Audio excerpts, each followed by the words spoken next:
सर्वप्रथम ज्या ठिकाणी आपण पूजन करणार आहे देवीचं महाविद्येचं, त्या ठिकाणी हे महाविद्या साधकांसाठी बनवतोय मी व्हिडिओ खास करून. आराधी जोगती पोत्रा ह्यांनी साध्या पद्धतीने पूजा केली तरी चालेल. महाविद्या साधकांसाठी आणि विशेषतः माझ्या शिष्यांच्यासाठी मी हा व्हिडिओ बनवतो. सर्वप्रथम ह्या ठिकाणी तुम्ही पूजनाला बसणार आहे, त्या टायमिंगला तुम्ही सर्वप्रथम ही कुस्या ही काय म्हणतात त्याला पवित्री कुश बोलतात त्याला, हातामध्ये घालतात दर्भ. तर ह्याच्या आधी ह्याने तुम्ही प्रोक्षण करून ही जमीन पवित्र करायची. ओम रक्ष रक्ष हुम फट स्वाहा, ही भूमी ओम रक्ष रक्ष हुम फट स्वाहा असं बोलून तुम्ही ही भूमी पवित्र करायची पहिल्यांदा. त्याच्यानंतर ओम क्रैं कवचाय हुम असं बोलून तिथं परत प्रोक्षण करायचे. ओम क्रैं कवचाय हुम. त्याच्यानंतर ओम क्रैं कवचाय हुम असं म्हणून तिथं एक फटका मारायचा जमिनीवरती त्याच्या कुशाच्या दंडीने. त्याच्यानंतर हे जमिनीवरती असा हात ठेवायचा आणि बोलायचे ओम पवित्र वज्रभूमे हुम फट स्वाहा. बरोबर. त्याच्यानंतर ओम क्रैं कवचाय हुम असं म्हणून ही जी जमीन आहे त्याचं पूर्ण निरीक्षण करायचं, एकाग्रतेने बघायचं. अशी भावना करायची की तुमच्या एकाग्रतेने बघितल्यामुळे ह्या ठिकाणी विघ्न पळून दूर चाललेले आहेत असा तो विषय. त्यानंतर मग ह्या ठिकाणी तुम्हाला जप करायचं, साधन भजन करायचे. त्या ठिकाणी एक यंत्राचं निर्माण करायचं. असं यंत्र तुम्ही पण यंत्र काढून घ्या तिथं खाली बसून. पटकन काढायचं शॉर्ट मध्ये. छोटं काढलं तरी चालेल, ते मोठं काढायची गरज नाही, नाम मात्र काढा.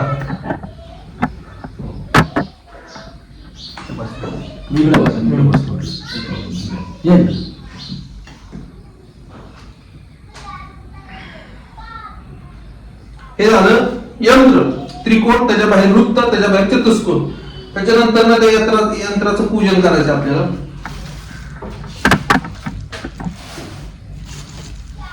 हे यंत्राचा त्रिकोण काढताना ओम आहा सुरेखे वज्ररेखे हुम फट स्वाहा हा मंत्र बोलायचा. त्रिकोण उलटा त्रिकोण नाही.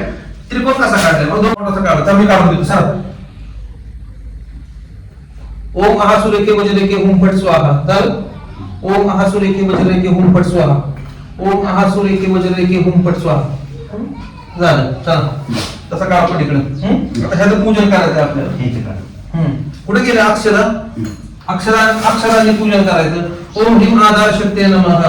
ओम कुंकुर्माय नमः. ओम गोंबालाहाय नमः. ओम ओम अनंताय नमः. ओम लम पृथ्वी नमः. आधार शक्ती, कूर्म, पृथ्वी, अनंत ह्यांचं पूजन करायचं. किती देवता आहेत? आधार शक्ती एक, कूर्म एक, अनंत एक, वाराह एक आणि पृथ्वी एक. 5 देवतांचं पूजन या ठिकाणी करायचं. हे झालं. पूजन झाल्याच्या नंतर ह्याच्यावरती आसन दिलं माझं. हे तुमच्याकडे पूजा करण्यासाठी देवीचं पूजन करण्यासाठी कोंबडीचं आसन अत्यंत आवश्यक आहे. शास्त्रामध्ये काही आसन सांगितलेले तीच आसन वापरणं आवश्यक आहे. कशावर? कुठल्याही आसनावर काही बसून केलेलं चालत नाही. तर तुम्ही कोंबडीचंच आसन वापरा. कारण की जी आसनं शास्त्रामध्ये सांगितल्यात ती आता कायद्याने बंद आहेत.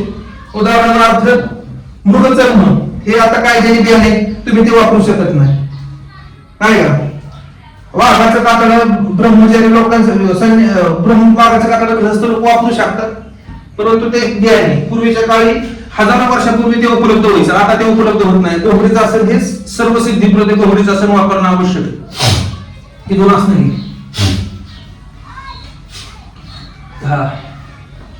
जे आसन तुम्हाला नवीन मिळालेलं आहे ते वरती ठेवायचं, जुनं आसन खाली ठेवायचं. हे आसनावरती बसायचं. त्या ठिकाणी तुमचं आसन मांडा पूजन करून. आता हे आसन झालं. ह्या आसनावरती उजवा पाऊल ठेवून तुम्ही आसनाला नमस्कार करून जायचे, आसनावरती बसायचे. बसल्याच्या नंतर ना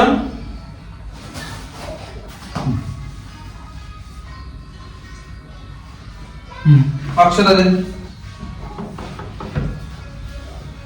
या ठिकाणी काय देवतांचा आवाहन करायचं आसनावरती. गम गणपतये नमः. सम सरस्वते नमः. दुम दुर्गाय नमः. शम क्षेत्रपालाय नमः. या देवतांचं आवाहन या ठिकाणी करायचं. त्याच्यानंतर ना बसला का बसा तुम्ही नमस्कार करून बघा आधी, मग तुम्ही घरी गेल्यानंतर हे असं करा. जरा पलीकडे टाका, पलीकडल्या कोपऱ्यात आग्नेय दिशा, आग्नेय कोपरा, आग्नेय गम गणपती नमः करा की तुम्ही पण. गम गणपती नमः, सं सरस्वती नमः इथं टाका.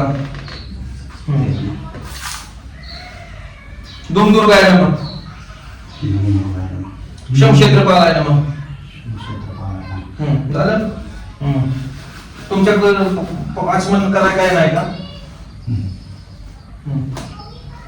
कुठे आहे ते आचमनाचा चमचा? चमचा कुठे आहे मागाचा? त्याच्यानंतर तामान. हा, हे एक तामन आवश्यक आहे साधन भजन करत असताना तामनामध्येच हे करायचं. ओम पृथ्वी आसन मंत्र शुक्लम छंद कुर्म देवता विराध्यासन उपवेशने विनियोगः. ओम पृथ्वी त्वया धृता लोकादिविद विष्णु धृता त्वंच तारे महादेवी पवित्रम कुरुच आसनम.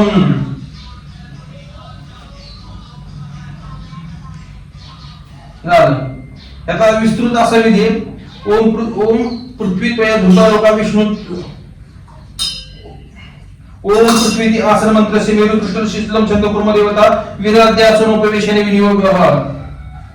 ओम ऋष्यादिनी आसन श्री मेरु कृष्ण ऋषी नमः शीर्षी सुतलम छंदसेन मुखे कुर्म देवताय नमः हृदये विराध्यासन उपवेशने विनियोगाय नमः सर्वांगी.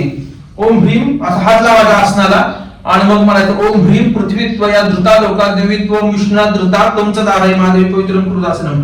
अशाने तुमचं आसन पवित्र शुद्ध होईल. हे झालं आसन.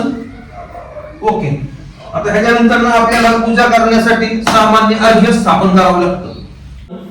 शक्ती पूजेमध्ये सामान्य अर्घ्य स्थापन करायचे. सामान्य अर्घ्य स्थापन करायचे आपल्याला देवीच्या पूजेमध्ये. तर सामान्य अर्घ्य स्थापन करताना सर्वप्रथम तुम्ही असा त्रिकोण काढायचा आहे. या ठिकाणी त्रिकोण काढला.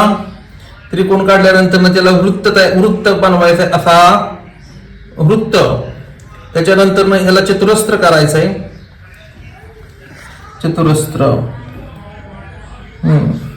चतुरस्त्र केला. हे चतुरस्त्र केल्यानंतर ह्याचं पूजन करायचे. ओम ह्रीम आधार शक्ती नमः. ह्याचं पूजन झालं की त्याच्यानंतर हे एक थाळी असते. हे थाळीला नमः म्हणून धुयाचे. असं नमः नाही का? नमः हे लक्षात घ्या या सगळ्या गोष्टी. नमः म्हणून त्याच्यावरती ही थाळी स्थापन करायची. थाळी स्थापन केल्यानंतर सर्वप्रथम फुलं आहेत ना? सर्वप्रथम अग्नीच्या 10 कलांच्या याच्यामध्ये पूजन करायचे. ओम रम दशकलात्मने धर्मप्रदाय वह्निमंडलाय नमः. ओम रम दशकलात्मने धर्मप्रदाय वह्निमंडलाय नमः. ओम रम दशकलात्मने धर्मप्रदाय वह्निमंडलाय नमः. ओम रम दशकलात्मने धर्मप्रदाय वह्निमंडलाय नमः. ओम रम दशकलात्मने धर्मप्रदाय वह्निमंडलाय नमः. ओम रम दशकलात्मने धर्मप्रदाय वह्निमंडलाय नमः. ओम रम दशकलात्मने धर्मप्रदाय वह्निमंडलाय नमः. ओम रम दशकलात्मने धर्मप्रदाय वह्निमंडलाय नमः. ओम रम दशकलात्मने धर्मप्रदाय वह्निमंडलाय नमः. ओम रम दशकलात्मने धर्मप्रदाय वह्निमंडलाय नमः. ओम रम दशकलात्मने धर्मप्रदाय वह्निमंडलाय नमः. ओम रम दशकलात्मने धर्मप्रदाय वह्निमंडलाय नमः. ओम रम दशकलात्मने धर्मप्रदाय वह्निमंडलाय नमः. ह्या अग्निमंडलाचं याच्यामध्ये पूजन आपण केले. त्याच्यानंतर हे कुशाकुशी. हे शक्ती उपासनेमध्ये हे आवश्यक आहे. महाविद्याची उपासना करत असाल, दुर्गेची करत असाल, शक्तीची उपासना करत असताना कुशाकुशी हे तुमच्यापाशी आवश्यक आहे. त्याचं पूजन करायचे. ओम क्रह अस्त्राय फट. ओम क्रह अस्त्राय फट. आता ह्याच्यानंतर नाही तर ह्याला ठेवायचं असं आणि हे असं ठेवायचं. आता ह्याच्यामध्ये आपल्याला सूर्याच्या 12 कलांचं पूजन करायचं. ओम अम अर्थप्रद द्वादश कलात्मने. ओम अम द्वादश कलात्मने अर्थप्रदाय सूर्यमंडलाय नमः. 12 ठेम लावायचं त्याला 12. ओम अम द्वादश कलात्मने अर्थप्रदाय सूर्यमंडलाय नमः. ओम अम द्वादश कलात्मने अर्थप्रदाय सूर्यमंडलाय नमः. ओम अम द्वादश कलात्मने अर्थप्रदाय सूर्यमंडलाय नमः. ओम अम द्वादश कलात्मने अर्थप्रदाय सूर्यमंडलाय नमः. ओम अम द्वादश कलात्मने अर्थप्रदाय सूर्यमंडलाय नमः. ओम अम द्वादश कलात्मने अर्थप्रदाय सूर्यमंडलाय नमः. ओम अम द्वादश कलात्मने अर्थप्रदाय सूर्यमंडलाय नमः. ओम अम द्वादश कलात्मने अर्थप्रदाय सूर्यमंडलाय नमः. ओम अम द्वादश कलात्मने अर्थप्रदाय सूर्यमंडलाय नमः. ओम अम द्वादश कलात्मने अर्थप्रदाय सूर्यमंडलाय नमः. ओम अम द्वादश कलात्मने अर्थप्रदाय सूर्यमंडलाय नमः. इथं सूर्यमंडलाचं आपण पूजन केलंय. ह्याचं सूर्यमंडलाचं पूजन केलंय. ह्या सूर्यमंडलाला आपण सर्वप्रथम अक्षता इत्यादी टाकून फुलं कुठे हे फुलं डायरेक्टली पण वापरायचे नसतात मित्रांनो. आम्ही फुलं आम्ही मंत्रित केलेली. तर पुनर्अभिमंत्रित करूनच ह्या देवीच्या पूजेमध्ये वापरली जातात, ही महत्वाची गोष्ट तुम्हाला सांगतो. आणि दुसरी गोष्ट, अशा बऱ्याचशा गोष्टी कधी कधी सांगताना चूक राहून जातात, पण ही पवित्रे सुद्धा धारण करणं आवश्यक आहे. तुमच्याकडे सोन्याची अंगठी नसेल तर तुम्ही पवित्रे धारण करू शकता. बघा, तुमच्या हातात पवित्री, सगळ्यांच्या हातात पवित्री धारण करूनच देवीची जगदंबेची उपासना केली जाते, साधना केली जाते. तर तुम्ही सोन्याची अंगठी असेल तर घालायची गरज नाही. पण सोन्याची अंगठी हातामध्ये असेल तर तर्जनीमध्ये सुद्धा चांदीची अंगठी असणं आवश्यक आहे. ही त्यातली गुप्त गोष्ट आहे. जर हातामध्ये फक्त सोनं असेल तर चांदी सुद्धा तर्जनीमध्ये आवश्यक आहे, तेव्हा ती चालतं. ओम अम द्वादश कालात म्हणे अर्थप्रदाय सूर्यमंडल आहे. आता हे सूर्यमंडळाचं पूजन झालं. सूर्यमंडळाचं पूजन झाल्यानंतर जो महाविद्येचा तुम्हाला गुरु प्रदत्त मंत्र आहे, त्या मंत्राचा जप करत ह्या पात्रामध्ये तुम्ही जल पूर्ण करायचे. याच्यामध्ये जो गुरु प्रदत्त गुरु ठीक आहे कलश पाणी नाही पाणी हा. आता याच्यामध्ये ही खाली घे. आता याच्यामध्ये गुरु प्रदत्त देवीच्या मंत्राचा मूळ मंत्राचा जप करत ह्याच्यामध्ये पाणी टाकायचे.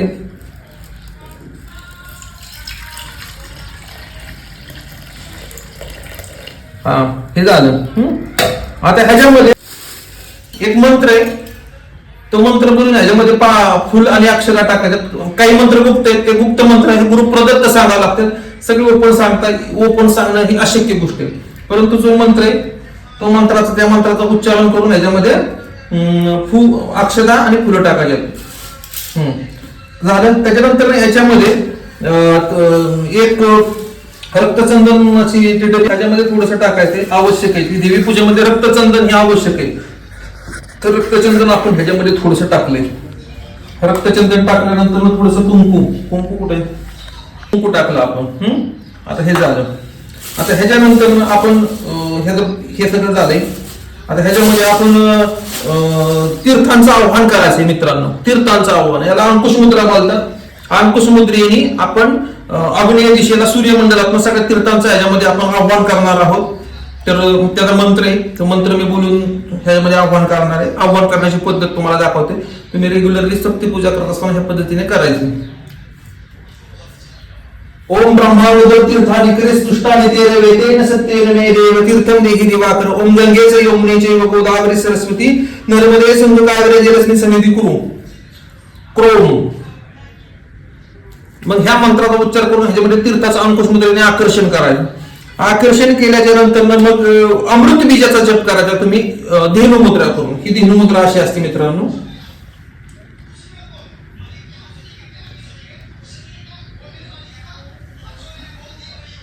धेनु मुद्रेने 10 वेळा ह्याच्यामध्ये अमृत बीजाचा उच्चार करून तुम्ही ह्याच्यामध्ये अमृतीकरण ह्या तीर्थाचं करायचं. ह्याच्यानंतर अमृतीकरण केल्याच्या नंतर तुम्ही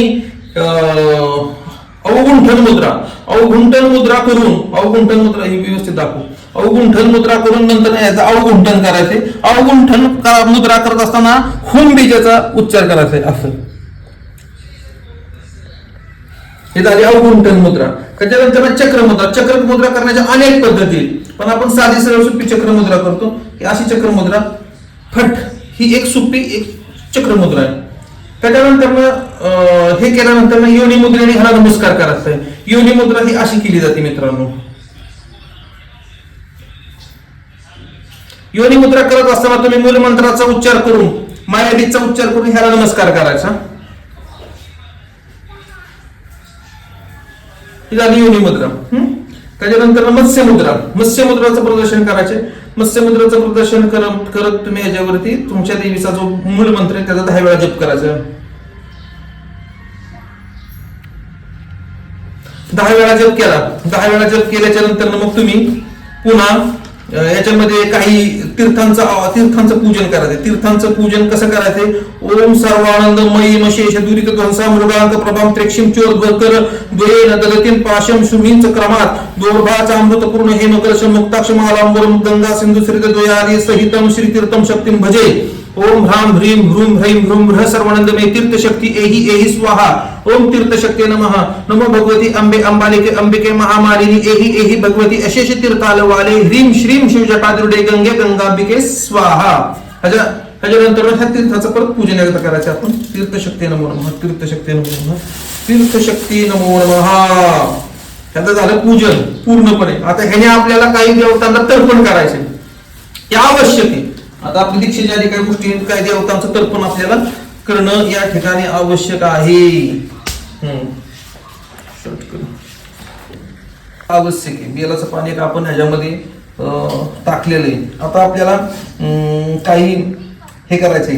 आता माझ्या पाठीमागे म्हणा तुम्ही ओम सूर्य यमो कालो महाभूतानी पंचच एते शुभाशुभस्य कर्मणो नवसाक्षिणः. म्हणजे याचा अर्थ सूर्य चंद्र यम काल आणि 5 महाभूत ही 9 जण तुमच्या शुभ आणि अशुभ कर्माचे साक्षीदार असतात.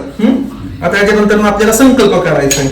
देवीची संध्या म्हणजे देवीचं काही पूजन मंत्र जप करायचं दीक्षेच्या आधी. मी करील ती, तुम्ही काय करायचं तुम्ही फक्त देवीचं नामस्मरण करा. ओम ह्रीम. आता हे शाक्त आचमन करायचं आपल्याला. शाक्त आचमन, शाक्तचे आचमन एक पद्धत आहे नाही का. ओम ह्रीम आत्मदत्वाय स्वाहा, ओम ह्रीम विद्यादत्वाय स्वाहा, ओम ह्रीम शिवदत्वाय स्वाहा, ओम ह्रीम सर्वदत्वाय स्वाहा. हे शाक्त आचमन आहे. शक्ती उपासनेमध्ये शाक्त आचमन केलं जातं. आता ह्याच्यानंतर आपल्याला संकल्प करायचा आहे. ओम अद्वैतस्य ब्रह्मणोने द्वितीय परार्धे श्री श्वेत वराहकल्पे जम्बूद्वीपे व्रतखंडे आर्यव्रते गणेशान दत्ते पुण्यक्षेत्री दंडकारण्य महाराष्ट्र राज्य मीरा नदी उत्तर ते वारेवाडी ग्रामे श्री दक्षिण कालिका देवता गर्भगृहे अष्टविंशतितमे कलियुगे कलिप्रथम चरणे पराभव नाम संवत्सरे. आता पराभव नाम संवत्सर चालू, त्याचा उच्चार करायचा आहे. त्याच्यानंतर ज्येष्ठ मासे कृष्ण पक्षे पंचमी तिथव. आता माझं तंत्रोक्त नाव कालिकानंदनाथ नाव आहे. तुम्ही जे तुमचं नाव असेल ते नाव घ्यायचंय. कालिकानंदनाथ शांभवपुत्र शर्माहम महाकाल सहित श्री दक्षिण कालिका प्रीत्यर्थे प्रातः संध्योपासनम करिष्ये. असा संकल्प आवश्यक गोष्ट आहे. त्याच्यानंतर शिखाबंधन. ओम मणिधरी वज्ररे महा प्रतिसरे सर्व शंकरी हुम फट स्वाहा. ओम मणिधरी वज्रिनी सर्व शंकरी महाप्रतिसरे रक्ष रक्ष हुम फट स्वाहा. ओम मणिधरी वज्रिनी सर्व शंकरी महाप्रतिसरे रक्ष रक्ष हुम फट स्वाहा. आता हे झालं शिखाबंधन. त्याच्यानंतर मग तुम्ही तुमचा जो मंत्र आहे गुरुने दिलेला नाही का, त्या मंत्राचा न्यास करायचा. न्यास तर न्यास कसे केले जातात हे एकदा मी तुम्हाला दाखवतो. न्यास पहिल्यांदा दाखवतो. पहिल्यांदा ती मंत्राचं जे काही विनियोग आहे ते मी मनातल्या मनात उच्चारून फक्त न्यास तुम्हाला दाखवतो कसे केले जातात.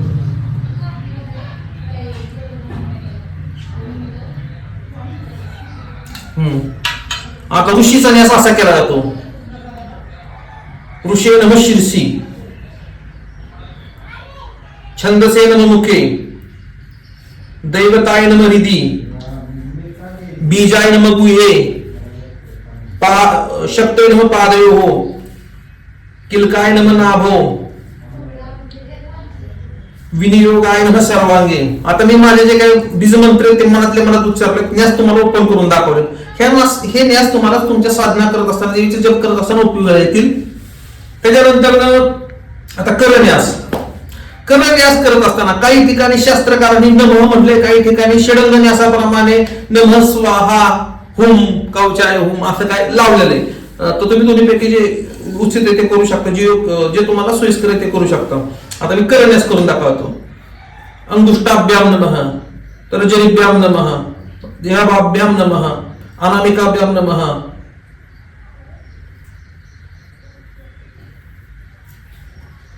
कनिष्ठिकाभ्याम नमः, करतल करपृष्ठाभ्याम नमः. हे झाले करन्यास. आता त्याच्यानंतर हृदयादिन्यास एक आवश्यक आहे. हृदयाय नमः, शीर्षे स्वाहा, शिखाय वषट, कवचाय हुम, नेत्रत्रय वषट, अस्त्राय फट. त्यानंतर 3 वेळा टाळी वाजवायची. हे झालं न्यास. आता ह्याच्यानंतर मित्रांनो आपल्याला हे न्यास वगैरे न्यास झालं, षडंग न्यास झालं. आता त्याच्यानंतर मग आपल्याला हे काय आहे ते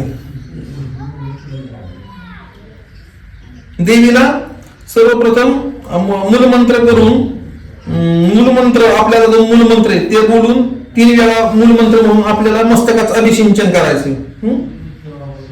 हे असं करायचंय. आणि हे जे हे तीर्थ हे खाली ह्याच आपल्याला चुटक्यावरून ह्याचं पण दिशाबंधन करणं आवश्यक गोष्ट आहे. अशा परिस्थितीमध्ये आपण दिशाबंधन याचं करूया.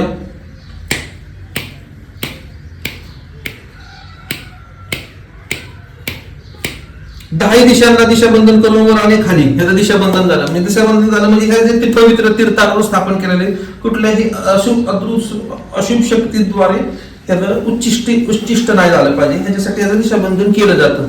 कारण की ज्यावेळेला तुम्ही ह्याच्यामध्ये अत्यंत तीर्थांचं आव्हान करत असता, शुभ शक्तींचं आव्हान करत असता, त्या टाइमला दुष्ट शक्ती स्वतःचा मोक्ष प्राप्त करण्यासाठी हे तीर्थ ग्रहण करण्याचा प्रयत्न करत असतात.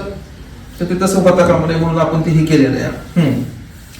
तर आता त्याच्यानंतर आपल्याला करायचंय कुशखंड घ्यायचा आहे आणि कुशखंड घेऊन याला कुशखंड बोलतात. त्या कुशखंडाने असं मूलमंत्र बोलून आपल्याला स्वतःचं अभिषेचन करायचे स्वतःच.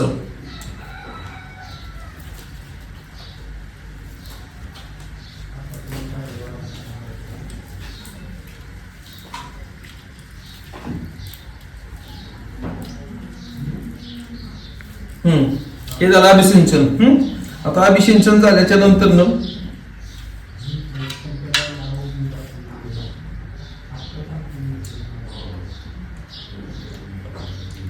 आता हम यम वम लम रम, हम यम वम लम रम, हम यम वम लम रम हे बीजाक्षर म्हणून आपल्याला ह्या पाणी असं हातामध्ये असं खाली सोडून 3 वेळा अभिषेचन करायचे.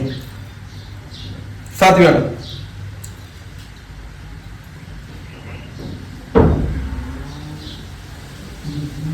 7 वेळा तत्वमुद्रेने अभिषेचन स्वतःच करायचं.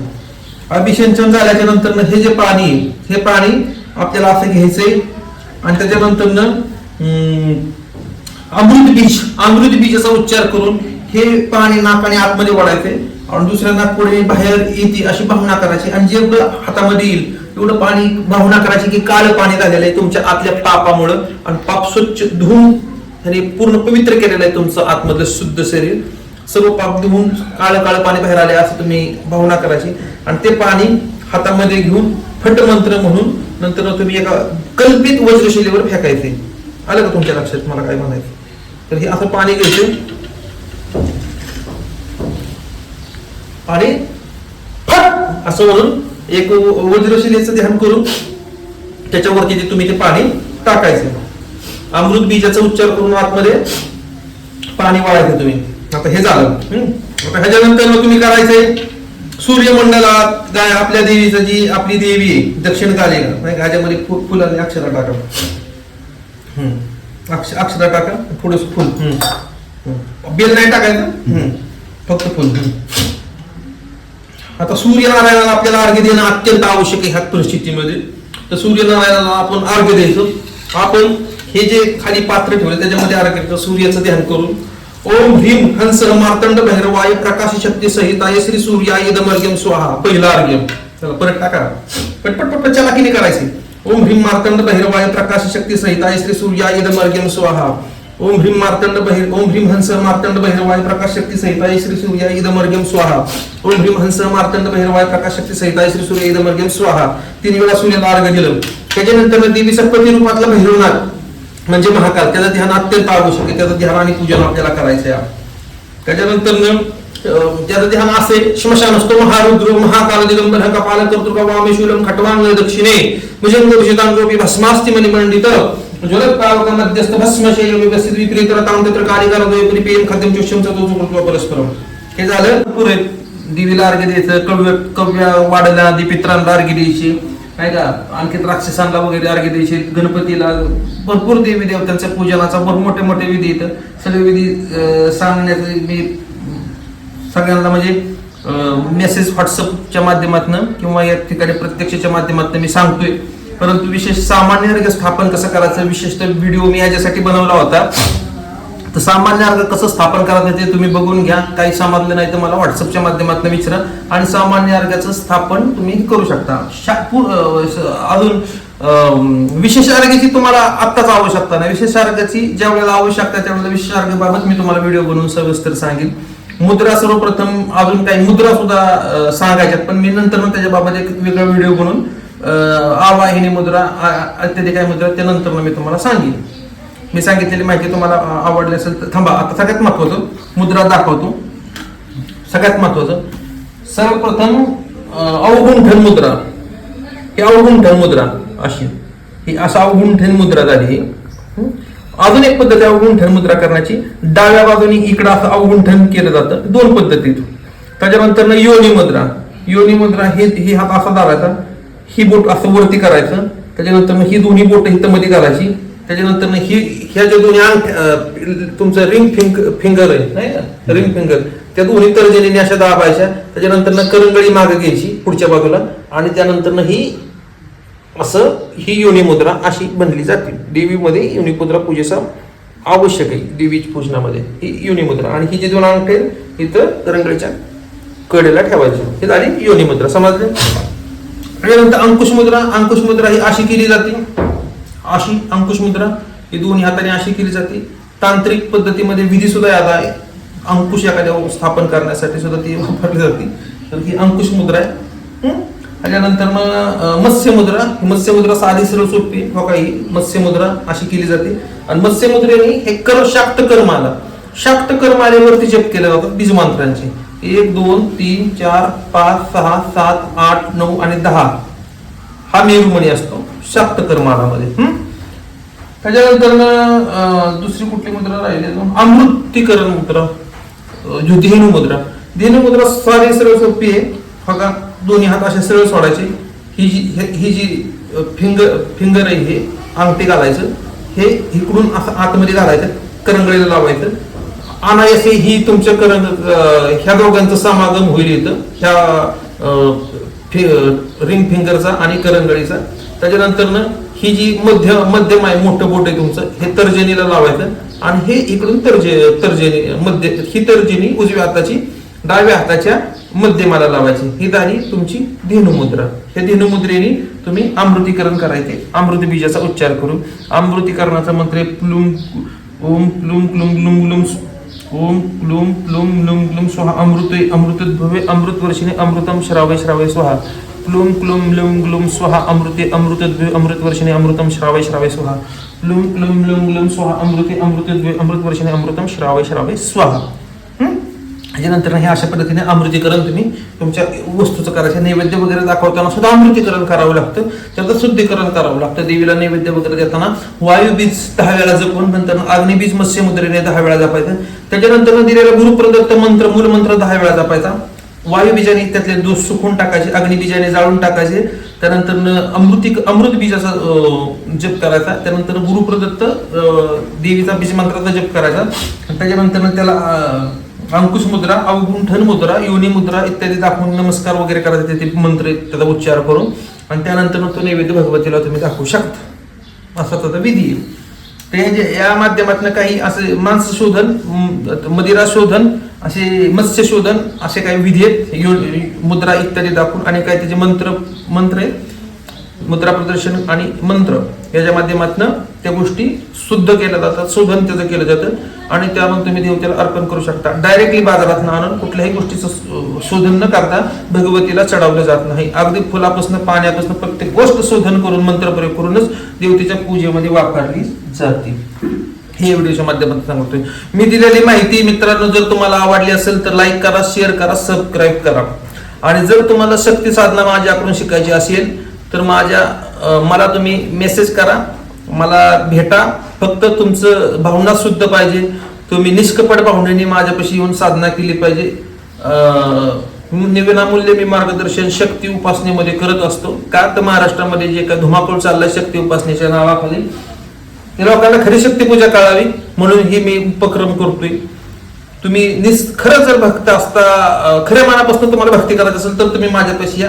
तुम्हाला चांगला गुरु लाभला असेल तर तुम्ही येण्याची आवश्यकता नाही, तुम्ही तुमच्या ठिकाणी सुखी समाधानी राहा. पण जर तुम्हाला वाटलं असेल की बाबा मार्गदर्शन तुम्हाला प्रॉपर मिळत नाही तर तुम्ही माझ्यापाशी या. मी तुम्हाला शक्तीची उपासना कशी करायची ती शिकवेल. दक्षिणाचार वामाचार दोन्ही पद्धतीने शिकवेल. मांसाहारी लोकांना सुद्धा बलिविधानात मी त्यांना विद्या शिकवत असते, देवीची भक्ती. आणि दक्षिणाचारवाल्यांना शुद्ध शाकाहार माध्यमातून शिकत असतो. दोन्ही उजवे डावे दोन्ही बाजू आहेत आपल्यापाशी. त्यामुळे त्याचं भिण्याचं आणि चिंता करण्याचं सुद्धा काही कारण उपलब्ध नाही या ठिकाणी. फक्त एवढं आहे की तुम्ही निष्कपट पाहिजे. तुमच्या डोक्यात असं असेल की आम्ही या ठिकाणी येऊ आणि इथली काहीतरी माहिती आम्ही घेऊ आणि कुठंतरी हे करू, तर जेवढी काही माहिती सांगता येईल तुम्हाला तेवढी तुम्ही युट्यूबच्या माध्यमातून सांगतोच आहे. परंतु जे मंत्र आहेत काय ते मंत्र लीक करण्याचा प्रयत्न केल्यानंतर तुमचं त्याच्या पाठीमागं हानी सुद्धा होऊ शकते. त्यामुळं असं काही देवीच्या बाबतीत भगवतीच्या बाबतीत कपटकारस्थान करण्याचा हेतूने फक्त काही येऊ नका. तुमच्या कल्याणासाठी शुद्ध भावनेने या. शुद्ध भावनेने तुम्हाला मी सगळ्या देवीची उपासना शिकवेल, चांगल्या पद्धतीने काली मातेची उपासना शिकवेल, काळूबाईची उपासना शिकवेल. आता ही जी व्यक्ती आहे यांची काळूबाईचाच आपल्याला देवदेव करा का. काळूबाईचा मुखवटा पण आहे, दाखव मुखवटा. यांची आपण पूर्णपणे यांची दीक्षा आपण पूर्णपणे तांत्रिक पद्धतीने यांची आपण काळूबाईची त्यांना आपण विद्या देणार आहे. मूळ काली मातेच्या मार्गातून ते काळूबाईचीच पूजा करतील, परंतु काली मातेच्या मंत्रप्रयोगाने करतील, मूळ विद्येने मूळ परंपरेने करतील आणि प्रॉपर गुरु परंपरेत प्रॉपर विधी विधानाने करतील. तर ह्याच्यासाठी ते माझ्याकडे आले. तर काळूबाईवाल्यांची सुद्धा मी दीक्षा करू शकतो आणि करण्याचा अधिकार आहे मला. असं नाही की पुस्तक वाचून करू शकतो, अधिकार आहे मला ते करण्याचा. कारण की मला गुरुप्रदत्त अधिकार आहे आणि मी त्या साधना केलेल्या आहेत पहिल्यांदा. आणि देवीच्या आज्ञा त्या आदेशानुसार मी ह्या गोष्टी करतोय. त्याच्याबाबत काही शंका कुशंका घेण्याचं कोणी कारण नाही. जे काय होईल हे पूर्णपणे भगवान शिवशंकराने सांगितलेल्या मार्गाने यांची दीक्षा होईल. त्या पद्धतीनेच ते काळूबाईची उपासना करतील. मी दिलेली माहिती आवडली असेल तुम्हाला तर माझ्या चॅनल लाईक करा, शेअर करा, सबस्क्राईब करा. धन्यवाद.